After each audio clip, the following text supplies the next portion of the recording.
Olá, esse é mais um episódio do Evidências e Pediatria. Eu sou Simone, pediatra, estou com a Marise, gastro. Nós juntas hoje vamos conversar sobre mais um tema que eu tenho certeza que é cheio de dúvida e cheio de novidades todos os dias, que é cólicas em lactentes.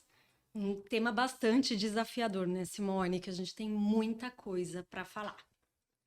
Pode falar. Além da gente ter muita coisa a falar, as notícias e os conhecimentos mudam a cada instante.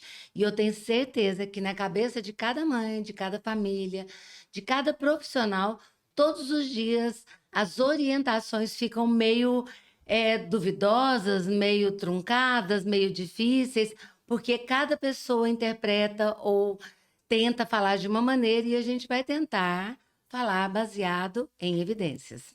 Com certeza. Quando a gente fala em cólica ou a gente começa a querer falar de cólica, eu acho que para todo mundo vem aquele cenário, seja para o pediatra, seja para as famílias, aquele bebê que chora demais, né? Chora o tempo todo e de forma inconsolável.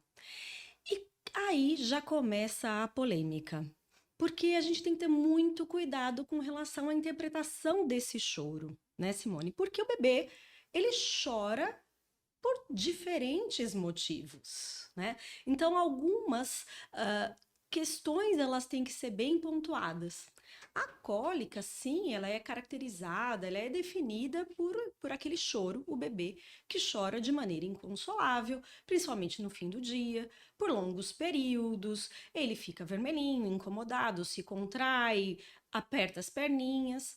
Só que, caracteristicamente, após a segunda semana de vida e até os 4 meses. Então, se o bebê chora antes da segunda semana de vida, a gente tem que começar a pensar em outras causas de choro também. Todo bebê tem cólica? Não, não necessariamente, não necessariamente. Então, o choro, como eu falei no comecinho, ele é a expressão do bebê. Ele é a expressão pelo calor, pelo frio, pelo incômodo da fralda suja. Ele pode ser o choro porque o posicionamento dele não está adequado, ele cansou de ficar no colo, ele quer colo, ele... Então, por várias situações, ou até dor por outras causas que não a cólica. Então, como eu falei, o choro antes da segunda semana de vida é um sinal de alarme para a gente ver outras causas. É. Mas o que a gente tem que explicar também não é que o choro até a segunda semana de vida é um sinal de alarme.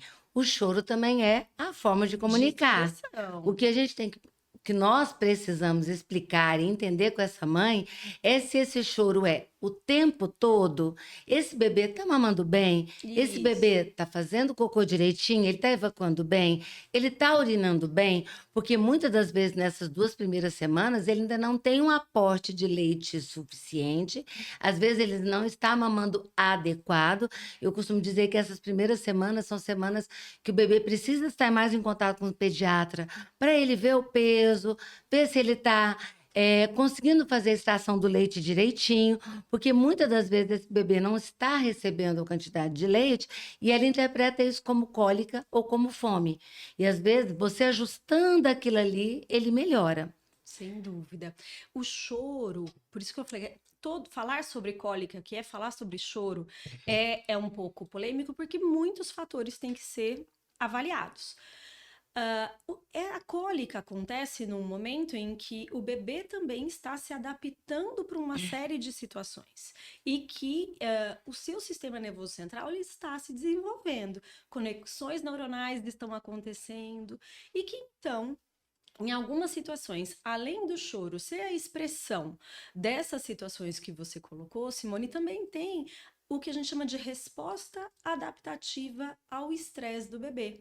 Então, o bebê nasce e ele é exposto à luz que ele não está habituado, a barulhos numa magnitude muito maior do que ele recebia e tinha acesso no intraútero, a cheiro, sabores, porque sim, depois a gente vai ter oportunidade de falar sobre isso, mas através do aleitamento materno ele tem percepções gustativas diferentes. Então, toda a resposta sensorial de todos os sentidos do bebê começa a desenvolver nesse mesmo período.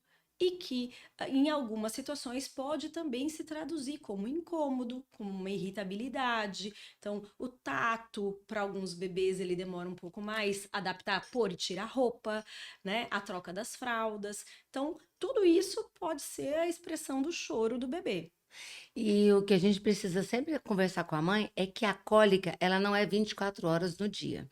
Então, se um bebê Isso. está bravo, irritado, chorando 24 horas, não é cólica. A Uhum. cólica tem momentos de dor e momentos de tranquilidade. E nós só conseguimos perceber isso e perguntar para a mãe: quanto tempo ele está dormindo? Ele dorme, acorda? Porque a impressão que a gente tem é que aqueles 20 minutos, eles são quase 24 horas. Para a mãe, 20 minutos é muito tempo. Mas a gente tem que sempre fazer aquela cronologia do tempo para tentar entender por que o bebê que chora o dia todo não é cólica. Sim. E o bebê que dorme bem, mama bem, tem dia que ele não chora, tem dia que ele chora muito, tem dia que ele passa o dia independente do que a mãe come, sem dor. Tem dia que a mãe acha assim, foi aquele alimento que deu dor e não é. Então, na realidade, a cólica tem dias bons, tem dias ruins, não é o dia todo. O bebê que chora o dia todo, com certeza é alguma outra coisa. Uhum. E esse alguma outra coisa, ele chegou há algum tempo com um peso muito grande para as mães. Esse alguma coisa a gente vem escutado muito e pesa muito para a mãe, que é a disquesia. Então, Uhum. hoje, às vezes, as mães chegam e falam: não, doutor, eu tenho certeza, não é cólica. Meu bebê tem disquesia. Então, esse peso do nome, eu costumo dizer isso muito para as mães, a disquesia sempre existiu, mas a gente não sabia o nome dela e vivia muito bem sem saber o nome dela. Sim. Então, o bebê chorava, tem dia que não chorava, tem dia que fazia cocô, tem dia que não fazia, e a vida ia. E hoje nós nomeamos muitos sintomas. E esse nomear muitos sintomas gerou muita ansiedade na mãe. Porque ela diz, fala assim: doutor, eu já sei, não é cólica, é disquesia. Então ele tem hora que ele não dá conta de fazer o cocô. O que que eu posso fazer? Eu vou dar um probiótico? É o meu leite que está fazendo mal? Então, essa história do probiótico, da disquesia, como que a gastro vem orientando ou vem se munindo de informações para poder tentar ensinar tanto o profissional como as famílias a diferença de disquesia e E cólica? cômica. Bom, isso é um tema bastante complexo e você tem toda a razão quando você fala que a busca por nomear coisas também trouxe mais ansiedade, porque as pessoas faz parte do ser humano a gente tentar achar soluções fáceis e rápidas para os problemas que estão nos atormentando. Então, tanto a cólica, acho que como a disquesia, ela vem num momento de desestruturação familiar. Começa por aí. E que, então, no puerpério, a mãe está assoberbada, todas as mudanças hormonais, adaptação para amamentar, nessa nova rotina. Então, é um grande desafio. E tanto a cólica como a disquesia, que acontece no período em que isso tudo está, né, a vida das pessoas virou um pouquinho de cabeça para baixo, são chamadas de doenças funcionais ou distúrbios funcionais, ou hoje chamados de distúrbios do eixo cérebro-intestino. O que que é isso, né? Para traduzir isso para as famílias. São situações em que, de fato, a criança, seja o bebê, porque elas também existem na criança maior e nos adultos, de fato existe dor envolvida, de fato existe incômodo, diferentes incômodos de acordo com essas situações. E no caso do bebê, do lactente, essas doenças funcionais ou distúrbios do eixo cérebro e do intestino são multifatoriais. Então, depende da dinâmica, da rotina, mas também, principalmente, o que tem cada vez mais em evidência, o desenvolvimento da microbiota. Porque o desenvolvimento da microbiota está intimamente ligado com a maturação do nosso intestino. Mas o que você falou aí foi muito importante, que a disquesia, ela não tem data para acabar, porque Não. ela pode acontecer no adulto. Porque a mãe quer saber o seguinte: terminou a cólica, ele vai ter disquesia até 4, 5 meses? Com a introdução alimentar, a disquesia some, então as dores, elas podem ocorrer em outro momento. No bebê, como você disse, está muito relacionado à maturação do Então, eixo cérebro-intestino. Sim. Porém, ela não tem data. Não. Ela tem um motivo, né? Uma Sim. imaturidade do sistema do bebê cérebro-intestinal. Isso. Então, para a gente caracterizar uma situação da outra, para a gente tentar diferenciar, e é claro, gente, esses distúrbios, como principalmente relacionado à maturação, como eu falei, tanto da microbiota quanto à maturidade do movimento intestinal, então da digestão, absorção e da motilidade dos movimentos peristálticos, dos movimentos intestinais, cada um vai ter seu tempo. E para a gente tentar diferenciar uma coisa da outra, a cólica, ela acontece geralmente associada à distensão abdominal, excesso de gases, que a gente chama de flatulência, a criança fica chorosa, irritada, muitas vezes fica vermelhinha também. E ela evacua, ela pode evacuar no dia e ter cólica no final do dia, isso independe. Agora, a disquesia, ela é caracterizada por aquela criança que chora, tem a tentativa de evacuar e não consegue. Ela pode ter essa dor com essa tentativa de evacuar e não conseguir por vários dias. E quando ela evacua, as fezes são de características completamente normais. Então, são semilíquidas ou líquidas com aqueles granulozinhos, na variação normal do lactente, entre o lactente que mama no peito e que toma a fórmula infantil. Essas situações são situações da normalidade dos bebês. Todos os bebês vão ter? Não, depende. Depende, porque cada um vai amadurecer de uma forma. A cólica, ela tende a, sim, se resolver até o 4º mês de vida. A disquesia, não. Ela tem bebês que mantêm a disquesia até os 8, 9, 10 meses. E, infelizmente, para essas doenças funcionais, como envolve o amadurecimento do aparelho digestivo, eu não tenho solução mágica, milagrosa, para que resolver isso de uma maneira simples e imediata. A gente precisa dar tempo ao tempo. Mas é importante a gente falar que quando a gente fala que tem que dar tempo ao tempo, ou isso pode ser normal os bebês sentirem, a gente não pode esquecer que, apesar de ser normal, isso leva a muita angústia, a muita ansiedade das famílias, porque o bebê ele chora, como a gente falou, por diferentes motivos, e às vezes eles vão se sobrepondo. Então, a disquesia ela pode se sobrepor, sim, à cólica, isso tá junto, que às vezes se sobrepõe à regurgitação do lactente. Então, temos vários estudos que colocam que, quando a gente fala em uma doença do eixo cérebro-intestino, é muito pouco que tem uma só. A maioria tem 2, 3 distúrbios funcionais associados. Então, isso vai trazendo uma magnitude de ansiedade, de urgência em resolver esses sintomas. E aí a gente tem alguns manejos que a gente pode ajudar a amenizar isso na prática. Então, vamos lá. Esses manejos que vão amenizar. Não existe fórmula mágica, Não. certo? Porém, existem várias tentativas que podem ser, como eu posso dizer, tentativas que a mãe vai conhecendo através de outras pessoas, tentativas medicamentosas, tentativas alimentares, que vão gerando ansiedade, vão gerando... Cada vez a mãe quer usar alguma coisa. Por exemplo, aquele dispositivo que elas compram, que colocam no bebê para ele soltar punzinho, sair o ar. O que você acha dele? A Simone já começa logo. Nós vamos depois colocar uma foto dele para a gente saber qual que é. Porque os pacientes às vezes chegam no consultório com ele e falam assim: doutora, a senhora vai colocar? Eu falo: não, gente, isso aí, se você colocar, eu fico pensando. Quanta gente tenta facilitar e nessa tentativa de facilitar a gente cria outros problemas. Então ele é como se fosse uma cânulazinha que você coloca no ânus do bebê para ele soltar gases, eliminar os gases com a tentativa de diminuir a cólica. A cólica, Não é, né? Não é um dispositivo natural, Isso. né? Como eu falei, o intestino está num processo de amadurecimento. Então, a distensão gasosa, ela acontece porque essa microbiota está se desenvolvendo, usando a alimentação do bebê e produzindo, também aumentando a concentração de bactérias benéficas. A distensão gasosa, ela estimula também a contração intestinal. E o que no início pode parecer o caos, são estímulos para a autorregulação intestinal.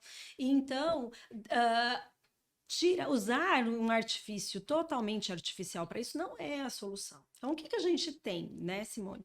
Então, a gente também não é a solução que tempos atrás foi preconizado a gente usar enzima, a lactase, para quebrar o açúcar do leite, a lactose que está presente no leite materno. Isso não é nem um pouco recomendado. Então tá, então vamos lá. Só que a gente sabe que existem pessoas que ainda orientam a usar antes da mamada, dá para o bebê. Isso não vai resolver, pode criar outro problema, Sim.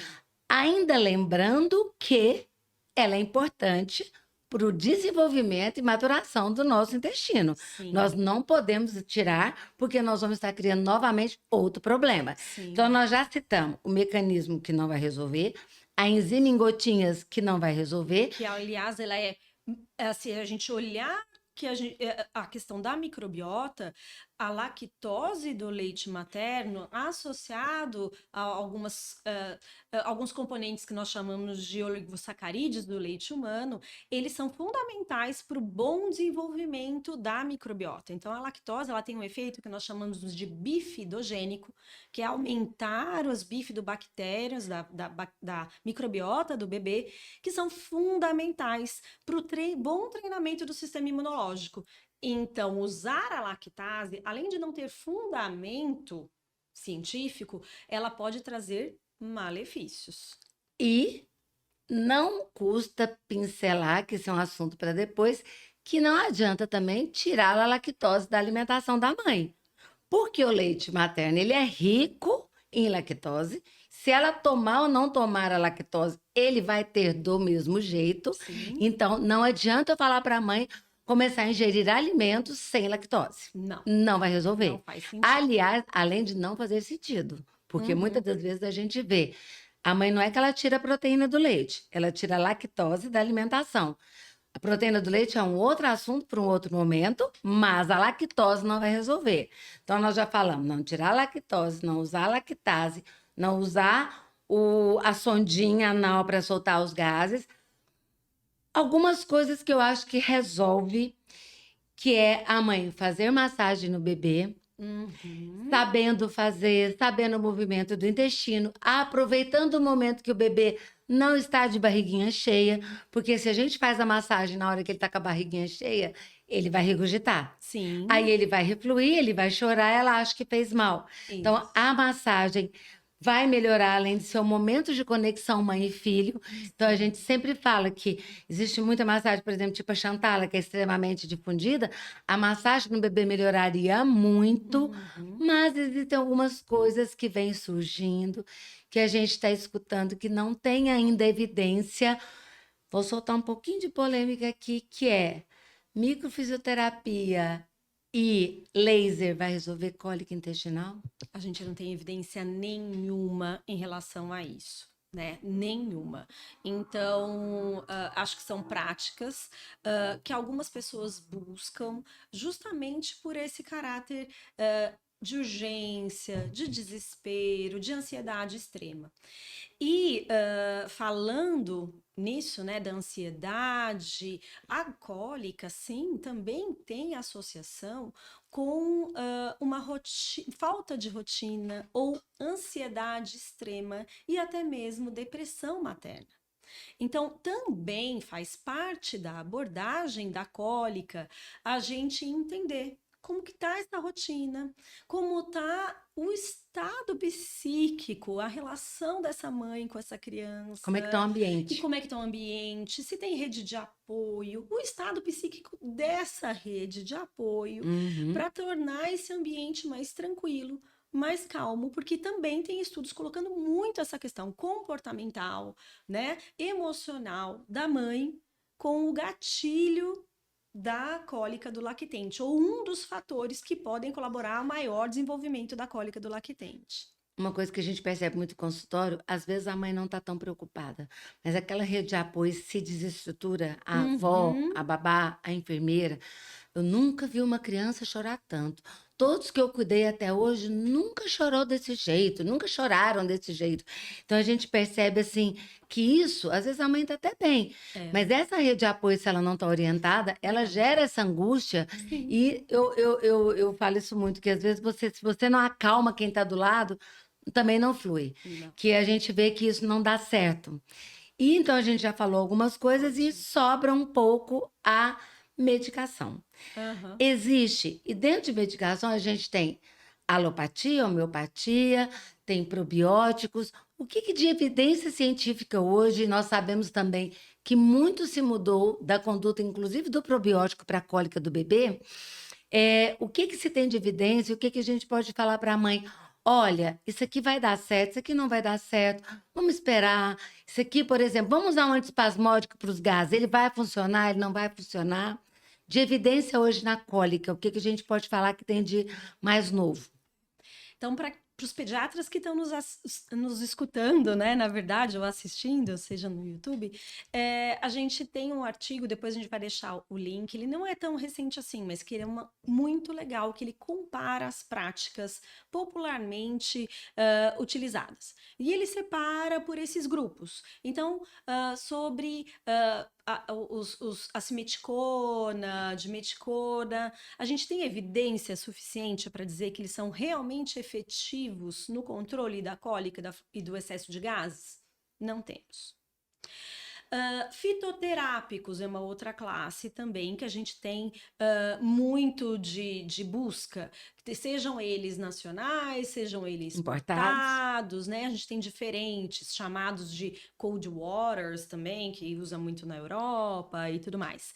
Também não temos nenhuma evidência e, ao contrário, a gente tem alguns problemas, alguns relatos de que, por exemplo, algumas crianças ficam mais molinhas, que a gente chama, né, de hipotônicas, Uhum. hiporresponsivas, então elas não reagem legal, então elas fazem uma sonolência excessiva, ficam mais dormindo, não respondem aos estímulos.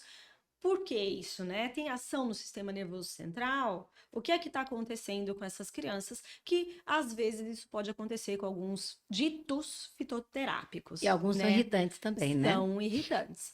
Então a gente tem a simeticona, a dimeticona, os fitoterápicos homeopáticos. Homeopatia, infelizmente, também a gente tem uma escassez de Evidência evidência científica. científica nas plataformas que a gente usa do dia a dia, que é o PubMed, né? Enfim. Então, não dá para a gente afirmar que vai fazer resposta. Tem estudos também falando de práticas de massagem. Sim, nós não estamos falando de microfisioterapia, que ainda não tem evidência, mas sim, o conforto do bebê também que melhora, a questão do comportamento materno, sim. Outra coisa que a gente tem evidência que vale a pena ressaltar é evitar ou não ter, na verdade, o tabagismo passivo, né? O tabagismo passivo, seja ele, fumei ali na porta da casa, entrei, isso é tabagismo passivo e isso aumenta a frequência das cólicas do bebê. E por último, e eu acho que, não, mas não menos importante, porque é o que mais a gente tem evidência hoje, é o uso do probiótico. Probiótico, acho que a gente não falou até então nos episódios anteriores. Não. Não, né? O que Sobre a o que gente. é Sim, probiótico. mas o que a gente tem que falar muito sobre isso é porque a gente vai ter uma gama muito grande. Quando eles vieram muitos, variados, usavam comisturas para tudo e para todos, sem discriminação. E Uhum. o que nós vimos, que a Marisa é uma grande estudiosa do probiótico, mas a gente vê que os pediatras passaram por várias etapas de usar muito um, usar muito o outro, e os estudos mostraram que um caminho era bom, outro caminho não era bom. E eu costumo dizer isso que quando você começa a observar que a trilha foi melhorando e hoje nós podemos dizer que as evidências já são mais robustas e estão aumentando em publicações que nos deixam mais confortáveis de usar um ou outro e às vezes nem usar, né, Marisa? Sim, então assim, o probiótico, para as pessoas entenderem, eu acho que cabe a gente fazer um episódio só de probiótico, Sim. para a gente explicar melhor isso. O probiótico são bactérias ou micro-organismos vivos, né? Porque eles também podem ser fungos para algumas funcionalidades. Eles têm que estar vivos e chegarem viáveis, ou seja, vivos no intestino da criança, para que eles lá se proliferem e façam a sua ação benéfica. Então, existe essa definição. Então, nem tudo é probiótico. Todo mundo fala, tudo é probiótico. E nessa característica, eu tenho que ter comprovação científica de que aquele micro-organismo está fazendo aquele efeito que eu quero. E dando uma pincelada muito rápida sobre isso, hoje a gente acha que tudo é probiótico, e não é. Então, por exemplo, pode existir outra Simone Ramos que é médica, mas ela pode não ser pediatra, ela pode não ser especialista em aleitamento materno, então você tem uma homônima. Só isso. Uma pessoa com o seu mesmo nome, mas que não tem as mesmas características, as mesmas especificidades e não tem a mesma expertise que você. E isso acontece com as bactérias, tá? Então, por isso que os probióticos, eles são classificados pelo seu nome, sobrenome e sua sequência de número. É uma sequência alfanumérica, né? Então, de letras e números, que caracterizam como se fosse o nosso CPF. E nos estudos, a gente precisa estar atento a isso, ao nome, sobrenome e o CPF desses micro-organismos para garantir que eles façam a sua ação benéfica. Por isso que, já para dar esse spoiler, a gente não pode ficar usando qualquer um probiótico.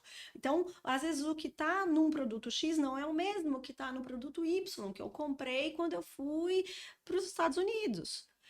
E mais, a mistura deles. Isso. Não quer dizer que se a gente juntar mais bactérias juntas, que eu vou ter mais benefícios. Porque às vezes elas competem entre si pelo alimento, pelo sítio ali, o local de se aderir no intestino, pela comunicação com o sistema imunológico, e no final das contas nada acontece.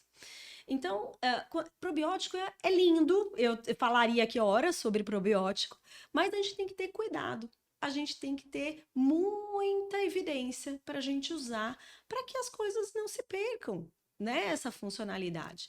E falando de cólica, então, dito isso, para a gente entender um pouquinho sobre probiótico, a gente tem algumas cepas específicas que têm resultados e são muito estudados para ter melhora da cólica, né? E para isso eu vou deixar uma dica, então, de um artigo, né? Que a gente publicou em 2023, que é uma meta-análise, na verdade, que é meta-análise, a gente pega vários estudos sobre cólica do lactente, cólica com e uso de probiótico. Então, são estudos que algumas crianças usaram a cepa, outras crianças usaram o que a gente chama de placebo e compara. De fato, foi efetivo? Então, a gente tem recomendações específicas e a gente vai deixar o link, então, do artigo para vocês, para que a gente possa usar de maneira racional os probióticos. E só para deixar mais claro para as pessoas que nos escutam, hoje nem todo bebê vai tomar probiótico. Alguns bebês em aleitamento materno que não tem uma cólica importante, nós não temos mais aquela recomendação. Tem que usar probiótico. Existiu uma época, alguns anos atrás, que todo bebê, ao nascer, alguns dias após o nascimento, usaria um probiótico X ou Y durante tantos meses.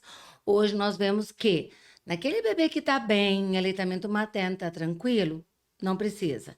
Aqueles bebês em aleitamento materno com cólica importante, vamos X ou Y, qual que ele vai se beneficiar? Alguns bebês em fórmula talvez não precisariam, sob hipótese nenhuma, porque talvez a fórmula viesse enriquecida com probiótico. E mais do que isso, na pediatria, juntar muitas cepas, nós não temos visto nenhuma recomendação para fazer conjunto de cepas. Isso. Lembrando que são micro-organismos vivos, então eles podem, de alguma forma, não ser boas influências quando eles juntam em muitos naquele bebezinho que está em formação. Porque a angústia é muito grande, vamos trocar um, vamos trocar o outro. Eu costumo dizer para minhas pacientes, eu não gosto de ficar trocando as coisas, tipo, vamos tirar esse alimento, vamos pôr esse remédio, porque a gente não tem nem tempo de ver o que aquilo aconteceu. Sim. Isso gera muita ansiedade. Isso gera muita. Não, aí vai, melhorou, o que melhorou foi isso. Provavelmente o que melhorou porque iria melhorar. Porque o bebê amadureceu, aquele intestino amadureceu, aquela mãe acalmou. Então melhorou porque ia melhorar. Não foi remédio, não foi probiótico, não foi o chá, não sei das quantas. E às vezes o chá que não é recomendado, ele é até um irritante gástrico que piora aquela cólica do bebê. Então, por exemplo, a gente vê muito isso, né?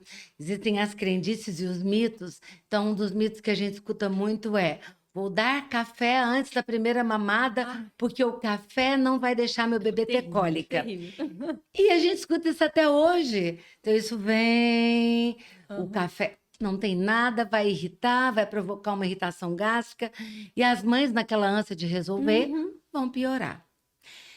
O que nós podemos ver? Não existe fórmula mágica, não existe remédio milagroso, existe um tempo, existe um acolhimento, existe uma paciência, existe um colo da rede de apoio e do profissional falando que é cólica, não está chorando toda hora, o bebê está bem, ele está fazendo cocô de característica normal, ela vai melhorar. Ou, diante daquilo, não é cólica, vamos procurar outra causa. Porque nem tudo é cólica, mas a cólica ela é um evento que vai passar. E ela é um evento que não é, doença. Ele, igual você falou, é um distúrbio funcional. Vai passar. E, para a gente terminar esse momento e esse assunto, nós sempre temos uma pergunta que eu tenho certeza que ela não vai se resolver nesse assunto, mas a alimentação da mãe, Marise, influencia na cólica do bebê? Ah, maravilhoso. Bom, antes de eu responder a sua pergunta, eu queria só fazer mais um adendo em relação aos probióticos. Então, assim, a gente tem que lembrar que ele é um micro-organismo vivo, que ele está ali interagindo com a microbiota de cada um.